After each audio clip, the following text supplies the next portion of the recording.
बुद्ध के पास उनका एक शिष्य आया और बौखलाए स्वर में बोला, जमींदार राम सिंह ने मेरा अपमान किया है, आप अभी चले, उसे सबक सिखाना होगा। बुद्ध बोले, प्रियवर, सच्चे बौद्ध का अपमान करने की शक्ति किसी में नहीं होती। तुम इस बात को भुला दो। जब प्रसंग भुला दोगे तो अपमान कहां बचा रहेगा। शिष्य ने कहा, उसने आपके प्रति भी अपशब्दों को प्रयोग किया था। आप चलिए तो सही, आपको देखते ही वह शर्मिंदा हो जाएगा और क्षमा मांग लेगा।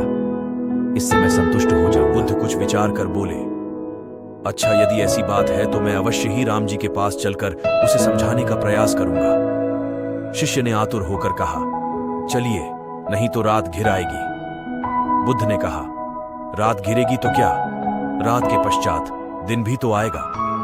यदि तुम वहां चलना आवश्यक ही समझते हो तो मुझे कल याद दिलाना, कल चलेंगे। दूसरे दिन बात आई गई हो गई। शिष्य अपने काम में लग गया और बुद्ध अपनी साधना में लीन हो गए। दोपहर होने पर शिष्य से पूछा, आज राम जी के पास चलना है? शिष्य ने कहा कि नहीं। मैंने जब घटना पर फिर से विचार किया तो मुझे इस बात का आभास हुआ कि भूल मेरी ही थी।